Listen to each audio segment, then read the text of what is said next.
आप देख रहे हैं देश दुनिया की हर छोटी बड़ी खबरें IBN 11 न्यूज चैनल पर। सच्ची खबर आप तक। उत्तर प्रदेश के जिला फतेहपुर जिला थाना ओंग के अंतर्गत गांव का एक गरीब अपनी मेहनत और संघर्ष से आज का बड़ा और चर्चित किसान बन गया है, जो MP MLA या गवर्नर द्वारा अवार्ड भी प्राप्त कर चुका है। बात यही नहीं खत्म होती है, एक अच्छे किसान होने के साथ एक अच्छे ट्रेनर भी हैं ये।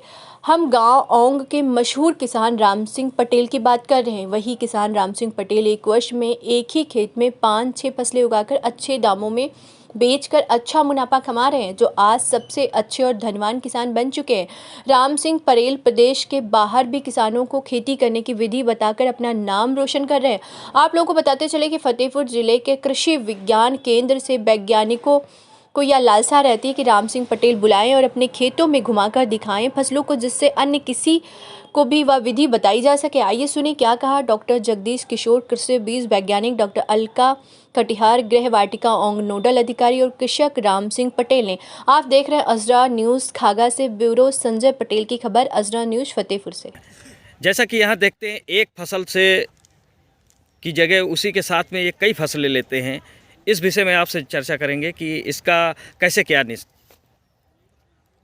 भाई, ये ओंग जनपद जौन ओंग जो गांव है और ब्लॉक में है, जब से मैं पीछे 1.5 साल से आया हूँ यहाँ पर, मैं भी देख रहा हूँ कि ये हमारे राम सिंह भाई जो हैं, ये दिन रात जब भी मैं यहाँ पर कभी फील्ड पे आया या इनके कहीं बातचीत की तो बोले साहब कहाँ मिलेंगे, बोले खेत पे मिलेंगे। इनकी जब हमने अन्य लोगों से भी बात की तो बोले ये तो भाई साहब रात को 4 बजे भाग जाते हैं खेत पे और सुबह के रात में शाम को 6 बजे आते हैं। इनका रात दिन का पता ही नहीं है। ये तो बिल्कुल इस तरीके से लगे हुए भूत भी पीछे हट जाता है। उन्होंने कहा अच्छा भाई। तो इस तरीके जब मैंने इनका खेत देखा और यहाँ पे 5-6 फसल ले रहे हैं, इसी में इनका चना लग रहा है, इसी में इनका परवल लग रहा है, इसी में गोभी लगा रहे हैं। ये एक ही, चूँकि ये हमारी 100 फसली के रूप में ये खेती को बहुत तेज़ी से चला रहे हैं। रही बात, चूँकि संघर्षशील किसान हैं, बहुत अच्छे कृषक हैं, कई बार के लिए जनपद से, प्रदेश से इनको सम्मानित किया जाता है और अच्छे भी लोग हैं। अभी महामहिम गवर्नर साहिबा ने भी इनको सम्मानित किया, कई बार सम्मानित किया और हो भी रहे हैं। तो ऐसे कृषकों से एक सीख लेने की ज़रूरत है, क्योंकि मेहनती हैं, ज्ञानवान हैं और ये उतने लेवल पे जाते हैं और अपनी बात को भी कई बार के लिए कृषक लोग ये कहते हैं यार ये बहुत रिजिड है, तो ये अपनी बात को हर मंच पे भी बोलते हैं। और अभी जो पीछे हमारे संज्ञान में आया कि ये अन्य जनपदों में ट्रेनिंग भी देने जाते हैं। ये अच्छे कृषक एक अच्छे प्रबुद्ध होने के कारण इनको बुलाया जाता है और इसीलिए कई बार के लिए चीज़ आती है कि भाई ये राम सिंह जी को ही क्यों सम्मान मिलता है। तो जो मेरी समझ में आया कि ये रिजिड हैं, ये मेहनती हैं और उस मेहनत से ज्ञानवान भी हैं। मास्टर ट्रेनर भी विश्वविद्यालय के बनाए गए हैं चंद्रशेखर आज़ाद में, तो इनको काफ़ी कुछ ज्ञान भी और इसीलिए ट्रेनिंग देने जाते हैं। और ये अपनी 100 फसली की पूरी आंकड़ा दिखाते हैं कि भाई हमारे पास इसमें 2 लाख रुपए मिलेगा, इसमें 4 लाख रुपए मिलता है, इसमें 1 लाख रुपए मिल रहा है। ये पूरी इकोनॉमिक भी समझाते हैं। इसलिए ये कृषक बहुत ही अच्छे और काफ़ी लोगों को अपनी बात को रखते हैं और उनका अन्य कृषकों को भी इस बात के लिए सलाह देने के लिए ये उतावले रहते हैं कि भाई हम कहाँ कर और कितना जल्दी पहुँच जाए और कृषक को अपने जनपद में तो विशेष तौर से हम करें, फिर हम प्रदेश लेवल पे भी हम बात कर लें। आपका सुपरिचय? मैं डॉक्टर जगदीश किशोर, फसल सुरक्षा वैज्ञानिक, कृषि विज्ञान केंद्र, थरियाँव, फतेहपुर। महिलाओं से यही कहना चाहूँगी कि जो भी अपने घर में सब्जी उगाएं वो प्राकृतिक तरीके से ही उगाएं, क्योंकि आने वाला समय पूर्णतः प्राकृतिक ही होगा। क्योंकि जो हम देख रहे हैं इस समय वातावरण में, माहौल में बहुत बीमारियां हो रही हैं, स्वास्थ्य से संबंधित बहुत बीमारियां हो रही हैं, जिसमें मुख्यतः है अस्थमा हो रहा है, हार्ट अटैक की समस्या हो रही है, किडनी फेल्योर की समस्या सबसे ज़्यादा हो रही है। वो इसीलिए हो रही है क्योंकि हमारी जो भी हम सब्जियाँ उगा रहे हैं वो बहुत ही ज़्यादा रसायन युक्त हैं और उनको हमें रसायन मुक्त करना है।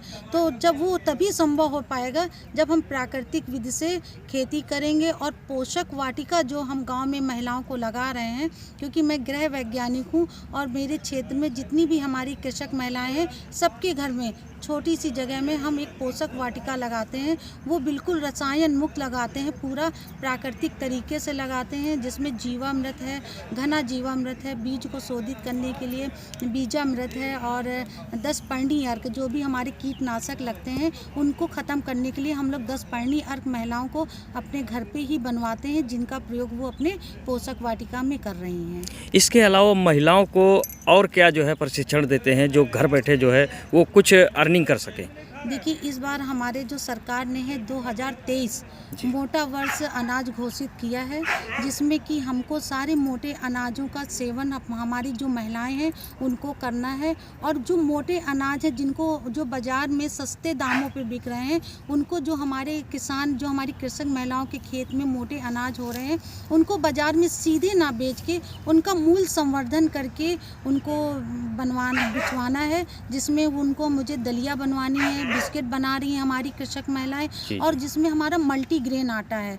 केवल गेहूं का आटा अगर हम प्रयोग कर रहे हैं तो हमारे स्वास्थ्य की दृष्टि से अच्छा नहीं है। अगर उसी में हम मोटे अनाज का समावेश करेंगे, जैसे ज्वार है, बाजरा है, मक्का है, रागी है, सांवा है, कोदो है, इन सब चीज़ों का अगर हम अपने आटे में समावेश करके बाज़ार में बेचते हैं तो वो स्वास्थ्य की दृष्टि से भी अच्छा है, और हमारी कृषक महिलाएँ उससे आय भी अर्जन बहुत अच्छा करेंगी। आपका हम परिचय जानना चाहेंगे। राम सिंह पटेल, ग्राम पोस्ट होम, ब्लॉक मलवा, तहसील इनकी, जिला फतेहपुर, उत्तर प्रदेश किसान है। जैसा कि आप अच्छे किसानों में जाने जाते हैं, इसके लिए जो है आपको ये ज्ञान कहाँ से अर्जित हुआ? असला तो आप सर मेरे पिताजी किसान थे, लेकिन मेरे पिताजी परंपरागत तो इससे खेती करते थे, धान गेहूँ ज्वार। जी जी जी। लेकिन जब हम खेती और शिक्षा साथ साथ चली, क्योंकि पैतृक हमारे खेत कृषि थी, तो तभी से हमारा रुझान खेती पे रहा। और जब हम थोड़ा वही ये मान चलिए 88-89 से हमने जो है कैश क्रॉप मतलब नकदी फसलों पे हम काम करना शुरू किया। जी जी। मटर पे, भिंडी पे और टमाटर पे, फिर मिर्च पे, लहसुन पे, परवल पे, बड़े पैमाने पे हम काम किया। लेकिन इसके बाद हम फिर ज़मीन घट रही है, आबादी बढ़ रही है, तो कैसे हम देश की जनता का पेट किसान भर सकता है, इस पे मेरी सोच चली और मैंने कई नई खोजें की। उस पर मैं कई मंडल स्तर, प्रदेश स्तर और देश स्तर पे इनोवेटिव फार्मर अवार्ड सम्मानित किया गया। जी। उसमें क्या है कि जैसे अभी आपने देखा कि उसी खेत में टमाटर लगा है, उसी में चना है, उसी में परवल गड़ा हुआ है। एक हमारा सहफसली मॉडल है जो हम कहते हैं कि 1 एकड़ में कम से कम किसान अगर सही करता है तो 5 लाख रुपये फायदा होता है। उसमें क्या है, लहसुन में पपीता, उसी में परवल, उसी में खरबूजा, उसी में हल्दी, और उसमें आखिरी में हम लोग चना। 1 साल का ये हमारा चक्र चलता है। जी। तो इस तरह से जब हम खेती करते हैं तो हमारी अगर एक फसल धोखा देती है, दूसरी सही साथ दे देती है, या दूसरी धोखा दिया, तीसरी, तो कभी नुकसान नहीं होता है। तो मैं तो किसानों से के बीच में यही कहता हूँ कि जो करो 2 चीज़ का ध्यान रख के करो। एक तो विविधीकरण, जितनी खेती है हम उसको बांट के एक फसल पे टोटल ना करें जी, कई फसलें करें। और दूसरी सह फसली, ये कोई आज नई चीज़ नहीं, हमारे पूर्वज करते थे, केवल हमें थोड़ा परिवर्तन करना है। जैसे ज्वार, अरहर, तिली, उड़द, ये सब साथ में करते थे, बोते थे, होता था। तो अब हम लोग कैश क्रॉप, सब्जी वाली फसलों में जिसमें नगद पैसा है, रोज़ बिके, रोज़ नगद आता रहे,